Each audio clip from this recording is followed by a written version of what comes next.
In this episode, I am getting super vulnerable and talking about something that has been on my heart and mind recently. And I know it's been on yours as well. And it is creeping back into the old habits of perfectionism. I can't wait for you to give this a listen.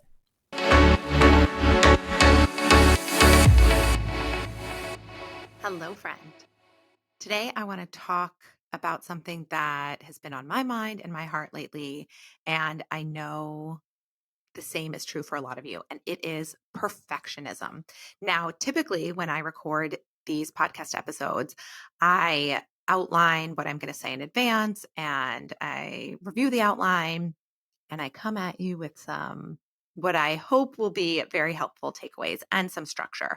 But in the vein of trying not to be perfectionistic, I am bringing you this episode today with no prep, just what is on my mind. And I had mentioned on Instagram that I was feeling lately like a lot of my perfectionist tendencies were creeping back in because for the past many years, I really have considered myself a recovering perfectionist. Like, I really have not been super perfectionistic in all areas of my life. What started me down that road of not being a perfectionist really was actually starting my business and realizing when you are in that space of wanting everything to be perfect, you will do nothing. You will do nothing. And I do not want to be someone that does nothing. And I decided that I would rather do things imperfectly and messy and fail than do nothing at all. And that really started to translate into other areas of my life. And it has been so freeing, so fun. It's just so much of a better way to be because perfect doesn't exist, first of all. There's always more you could do, or, you could look better.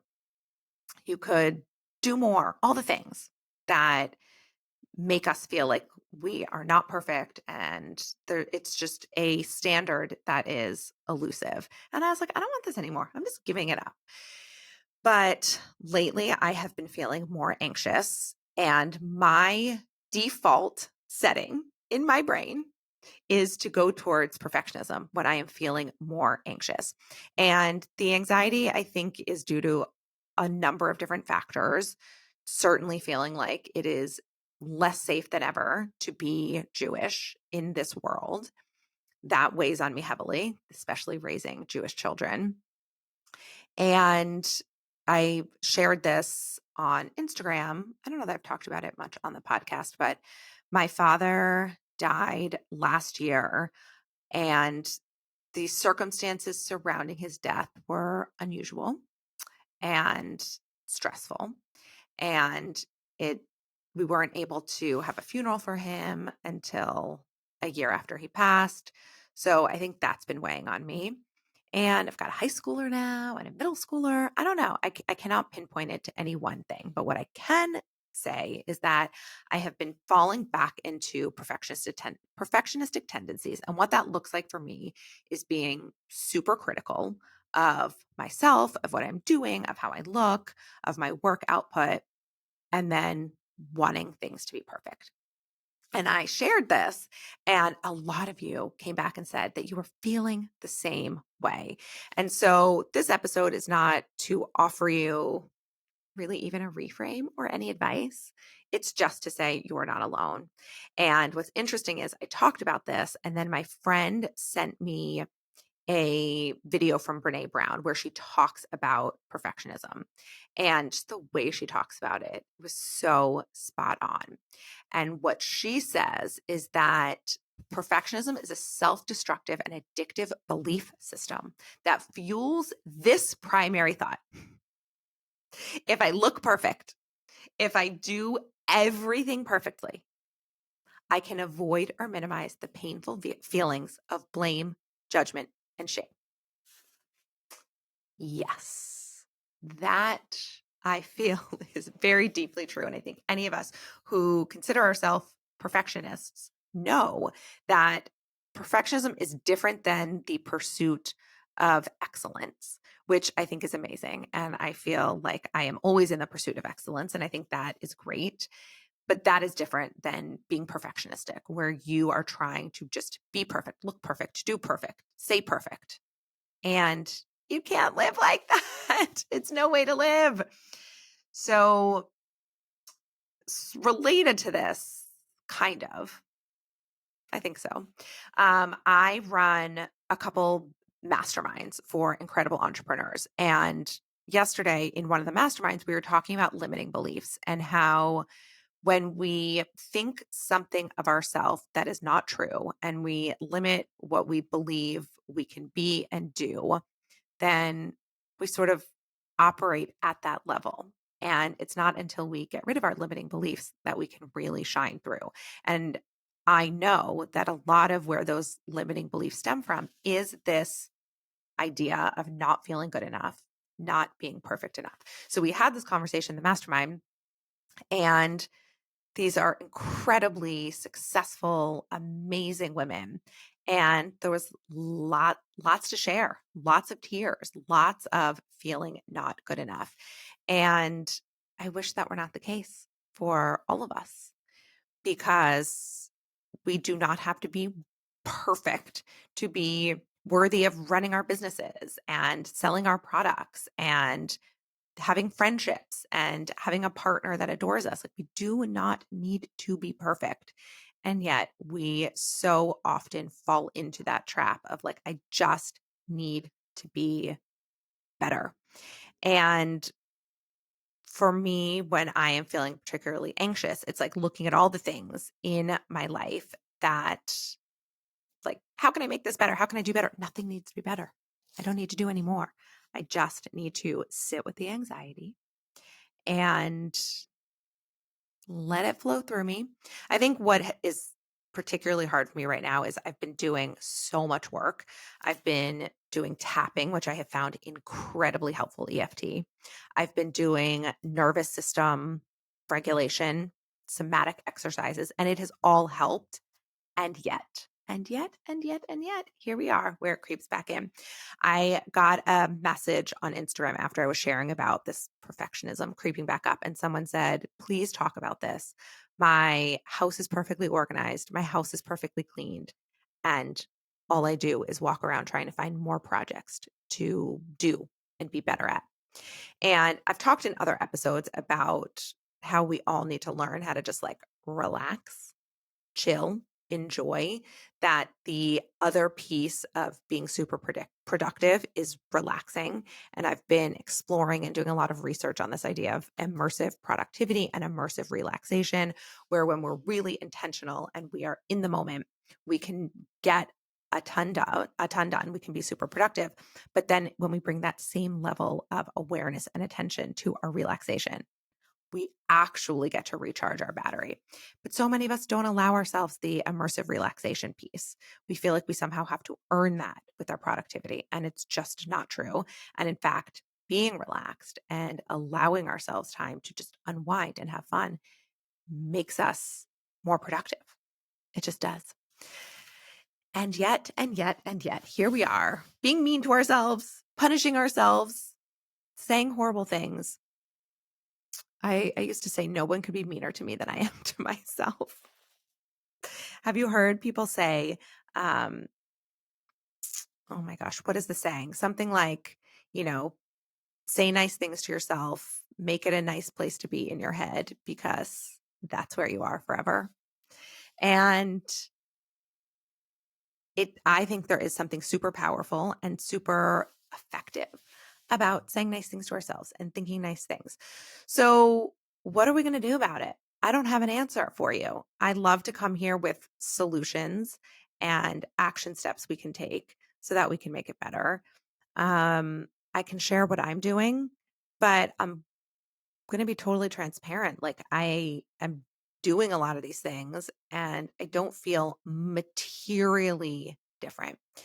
I, believe it or not, I have cut out my morning cold brew. I stopped drinking it because I felt like it was making me jittery and anxious. So I've been making a decaf in the morning. Like, what even is that? But I still at least get the ritual of drinking my coffee. I've been doing tapping once a week or once every other week. I just started back up with my somatic exercises. I'm actually doing them with my daughter at night before bed. Um, Trying to have more downtime so that I'm not in that constant state of like doing, right? In that mania.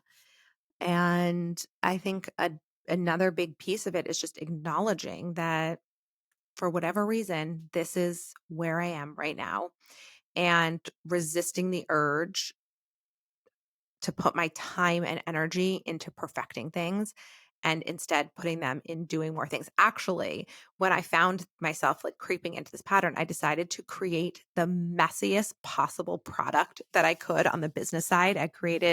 Um, a I created an entirely new product. Actually, it's a membership at the intersection of lifestyle and entrepreneurship. So, like entrepreneurship and motherhood. How do you balance running a business and being fully on top of your life? I haven't launched it yet, but I had so much fun building it. And I used ChatGPT to do it. And then I filmed myself using ChatGPT doing it. And then I created a product out of that and sold that. So that actually was so fun. And it was so cathartic to channel my creative energies into something productive and a little bit messy for me. So I'm trying to do more of that, more of the channeling that energy into doing something fun and creative and building and messy, as opposed to how can I perfect the things that do not need perfecting? They do not need any more time. They do not need any more attention.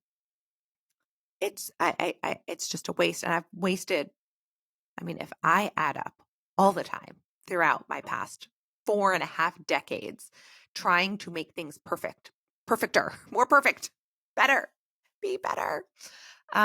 Holy shit, what I could do with all that time. And I don't want to do that anymore. I don't want to waste any more time on things that don't need to be done, things that don't need to be made better. What can I do with that energy? And it might be doing productive things, and that's amazing. And it might be doing nothing at all. And that is amazing also. So I don't know, friend. We're on it, all in it together. What I can tell you is you are not helping yourself by focusing on perfectionism.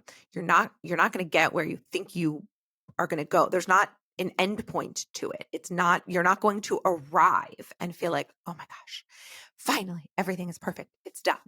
And even if you do, then what? Then what? Then you've still got to sit with your anxiety. So better off instead, sit with it, get some support, utilize tools, but ultimately try to channel that energy into something that feels fun and nourishing and that has no other purpose, just fun and nourishing and joyful. Not because it's going to make a contribution to the world, not because it's productive, just because it feels good. Let's focus more on that. The other thing that has helped me the past couple of days is being out in the world and being a bit more social. I mean, I just had 2 social interactions that were kind of more work related, but nevertheless, I work in my home office most days. I am definitely a homebody. It did feel good to get out of the house, be a little bit social, be around people.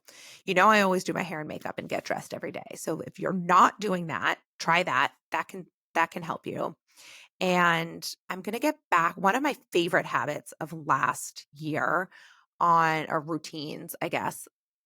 My daughter had dance on the weekends, and I would drop her off and I would sit in my favorite coffee shop and I would order my favorite egg sandwich and I would get a cold brew and I would bring my laptop and I would just be in the energy of people and listen to the hustle and bustle. And she doesn't have dance on the weekend, most weekends anymore. Some weekends she still does.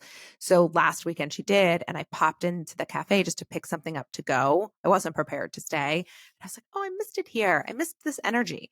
So she has a class next Sunday.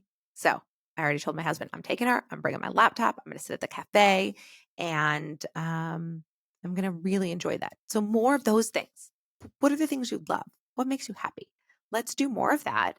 And let's do less of picking ourselves apart, talking meanly to ourselves, deciding that we need to do more, be more.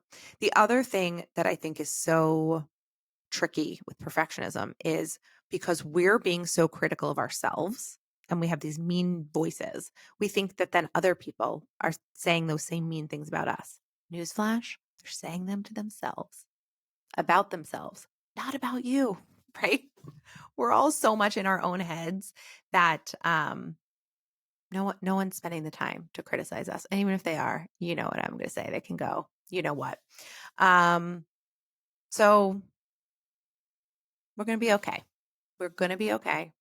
We are going to recognize that perfectionism, according to Brene Brown, is a way to avoid shame. So what are we trying to bury deep inside? Oh, this is another thing that I think was really helpful. In my mastermind yesterday, I shared a quote that I thought sort of a lot of people had heard, but some hadn't, that you are as sick as your secrets. Meaning the things that we keep inside and that we don't speak out loud and that we don't share eat away at us, like really, truly eat away at us. They make us feel ashamed. They make us feel horrible. And sometimes just saying it out loud to someone who you know will not judge you frees you of the burden of carrying that inside. So that's what we did when in the mastermind, we were talking about our limiting beliefs. We're like, let's just say them out loud. We're not going to try and make each other feel better about it. We're not going to try and talk each other out of it. Just say it out loud. And there is an amazing freedom in being in a space where people will listen to you say these things and not judge you for them. And then sometimes when you say it out loud, you realize how untruthful it is, right? It's not based in anything. When you say it out loud, you're like, oh yeah, I can see how almost ridiculous this sounds because it's not true. It's not accurate. This is not who I am. So if you have someone in your life who deeply loves and respects you and does not judge you, and who you deeply love and respect and do not judge, and you're feeling in a shame spiral, or you're feeling like, you're needing to be a perfectionist, or you're feeling all the feels, maybe phone a friend and say, hey, this is what I need to get off my chest. I know we don't know each other really, but you can always DM me. I hold a lot of space for the people in my membership and in my coaching programs, and some of you on DM. So you can always shoot it over to me. If you're a member listening, you know our membership is always a very safe space inside the Facebook group to share all the things. I know we have some members who are so courageous in their vulnerability and what they'll share. And the support that the other members give them is like one of the things I'm most proud of with this business is building this community of just such incredible women. So if you feel like that's the type of community that would be helpful for you, doors to our membership will be opening at the end of December or beginning of January. I haven't fully decided yet, but for a January 2025 start. And we'd love to have you inside and support you. So my big goal in sharing this was just for you to feel like you are not alone, like you're doing amazing. You don't need your perfectionist tendencies. They are not helping you anymore. They may have helped you in the past. They certainly helped me in the past get me where I was because they were so intricately entwined with my pursuit for excellence, but they are not any longer. I can pursue excellence and being amazing without trying to be perfectionist. And actually, it's the only way. It is the only way to pursue excellence is to drop the perfectionism, because the perfectionism keeps you small. It holds you back. It keeps you from shining your full light in the world. And the world needs your light. We need all of you. So I know it's one thing to hear it and to know it, and it's another thing to really feel it and put it into action. So if you need to listen to this again, go for it. If you need to go walk around the block and just say amazing things about yourself, go for it. But what I can tell you absolutely need to do is put down any of those actions or activities or thoughts that are keeping you stuck in that perfectionism, because you deserve better than that. You really do, because you are amazing, friend. And I hope you have an amazing day.